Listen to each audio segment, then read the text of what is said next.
সমস্ত সাধুগুরু বৈষ্ণব এবং গীতাপ্রেমী ভক্তদের চরণে প্রণতি জানিয়ে তাদের চরণধুলির আশীর্বাদ নিয়ে শুরু করছি আজকের গীতাপাঠ। ওম অশ্ব শ্রীমদ্ভগবদ্গীতা মালা মন্ত্রস্য শ্রী ভগবান বেদব্যাস ঋষির নুষ্টুপ ছন্দ শ্রীকৃষ্ণ পরমাত্মা দেবতা অসচ্চানম্বশতম প্রজ্ঞাবাদাঞ্চ ভাষাসে সর্বধর্মান পরিত্যাজ্য মামেকম শরণম ব্রজ অহং তাম সর্বপাপেভ্য মোক্ষয়িষ্যামি মা শুচ। ওম তৎসৎ ওম তৎসৎ ওম তৎসৎ। ওম নমো ভগবতে বাসুদেবায়। হরে কৃষ্ণ। পঞ্চদশ অধ্যায় পুরুষোত্তম যোগ। শ্লোক 9। শ্রোত্রম চক্ষু স্পর্শনম চ রসনম ঘ্রাণমেব চ অধিষ্ঠায় মনস্বায়ম বিষয়ান উপসেবতে। গীতার গান। শরীরের অনুসার শ্রবণ দর্শন, স্পর্শন রসনার ঘ্রাণ বা মনন, সে শরীরে জীব করে বিষয় সেবন, বদ্ধ জীব করে সেই সংসার ভ্রমণ। অনুবাদ। এই জীব চক্ষু, কর্ণ, ত্বক, জিহ্বা, নাসিকা ও মনকে আশ্রয় করে ইন্দ্রিয়ের বিষয়সমূহ উপভোগ করে। তাৎপর্য। পক্ষান্তরে বলা যায়, জীব যদি তার চেতনাকে কুকুর বিড়ালের প্রবৃত্তির দ্বারা কলুষিত করে তোলে, তাহলে পরবর্তী জীবনে সে কুকুর বা বিড়ালের মতো শরীর প্রাপ্ত হয়ে তাদের মতো দেহ সুখ ভোগ করবে। চেতনা মূলত জলের মতো নির্মল, কিন্তু জলের সঙ্গে যদি কোনো রং মেশানো হয় তাহলে জল রঙিন হয়ে যায়। অনুরূপভাবে চেতনা নির্মল, কেননা আত্মা পবিত্র, কিন্তু জড়া প্রকৃতির গুণের সংস্রবে আসার ফলে চেতনা কলুষিত হয়ে পড়ে।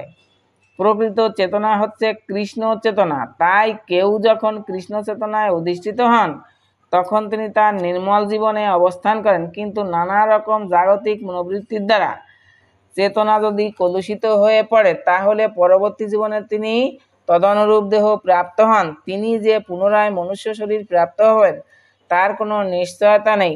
তিনি কুকুর, বেড়াল, শূকর, দেবতা অথবা অন্য বহু শরীরের মধ্যে একটি শরীর প্রাপ্ত হতে পারেন। এই রকম 84 লক্ষ বিভিন্ন প্রকার প্রজাতির শরীর রয়েছে।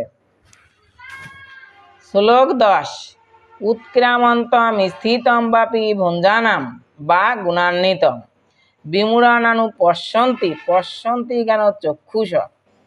গীতার গান। মূঢ়লোক না বিচারে কিভাবে কি হয়, উৎক্রান্তি স্থিতিভোগ কার বা কোথায়। যার জ্ঞান চক্ষু আছে গুরুর কৃপায়, ভাগ্যবান সেই জন দেখিবারে পায়।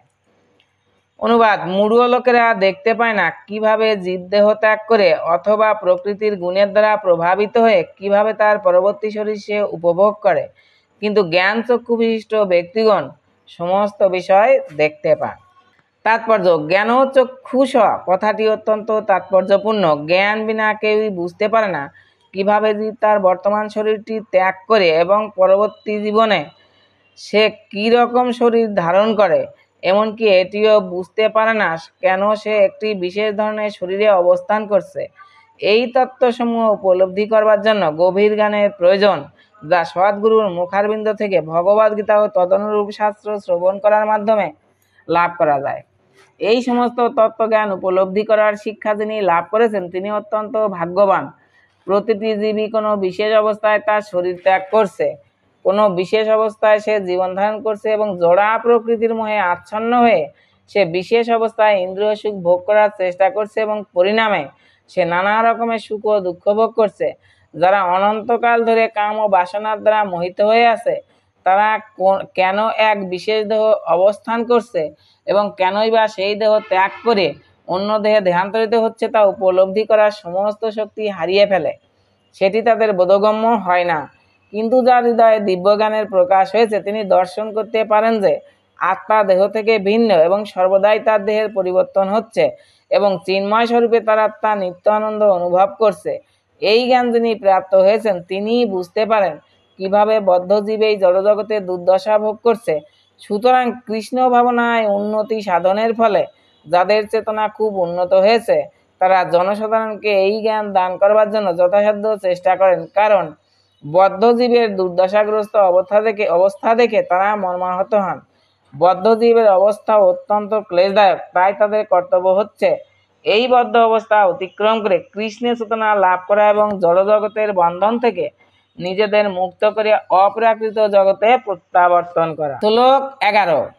যতন্ত যোগিনশ্চৈনম পশ্যন্তাত্মন অবস্থিতম যতন্ত অপ্রকৃতাত্মন নৈনম পশ্যন্ত চেতসা। গীতার গান। কত যোগী বৈজ্ঞানিক চেষ্টা বহু করে আত্মজ্ঞান অভাবেতে বৃথা ঘুরি মরে, কিন্তু যেবা আত্মজ্ঞানী আত্মা অবস্থিত দেখিতে সমর্থ হয় শুদ্ধ অবহিত। আত্মজ্ঞানে অধিষ্ঠিত যত্নশীল যোগীগণ এই তত্ত্ব দর্শন করতে পারেন, কিন্তু আত্মতত্ত্বজ্ঞান রহিত অবিবেকীগণ যত্নপরায়ণ হয়েও এই তত্ত্ব অবগত হয় না। তাৎপর্য, আত্মজ্ঞান লাভের প্রয়াসী বহু সাধক আছেন, কিন্তু যে আত্মজ্ঞান লাভ করেনি সে জীবদেহের সমস্ত কিছুর পরিবর্তন কিভাবে হচ্ছে তা দেখতে পায় না। এই সূত্রে যোগিন কথাটি তাৎপর্যপূর্ণ। আধুনিক যুগে তথাকথিত অনেক যোগী আছে এবং তথাকথিত বহু যোগাশ্রম আছে, কিন্তু আত্মতত্ত্বজ্ঞানের ব্যাপারে তারা বাস্তবিকই অন্ধ। তারা কেবল এক ধরনের শরীরচর্চা প্রণালী সংক্রান্ত ব্যায়ামে অভ্যস্ত এবং দেহ যদি সুস্থ সুন্দর থাকে তাহলেই তারা সন্তুষ্ট হয়।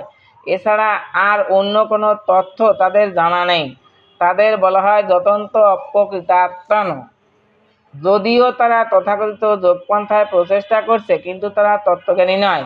এই ধরনের লোকেরা আত্মার দেহান্ত সম্বন্ধে কিছুই বুঝতে পারে না।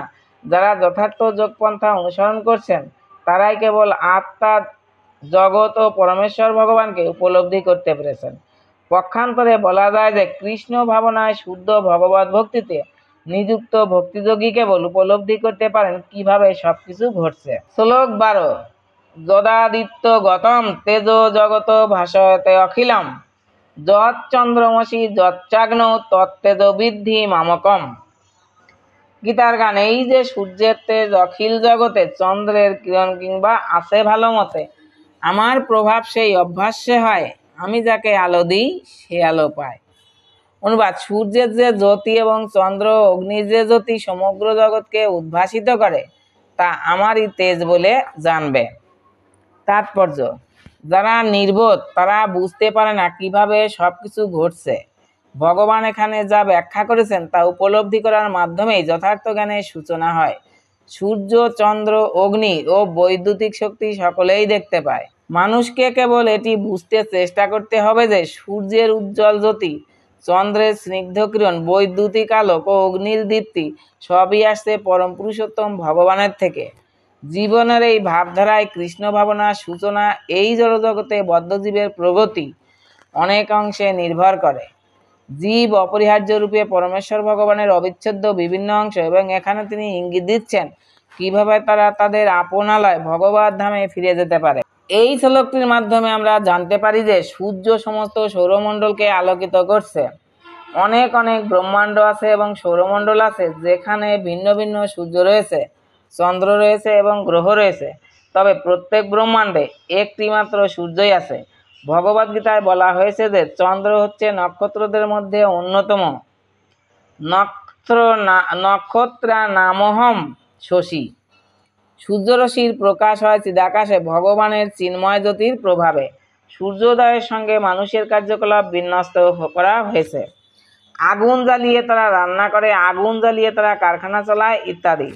আগুনের সাহায্যে কত কিছু করা হয়, তাই সূর্যোদয়, অগ্নি ও চন্দ্রকিরণ জীবদের কাছে এত মনোরম। তাদের সাহায্য ব্যতীত জীব বেঁচে থাকতে পারে না।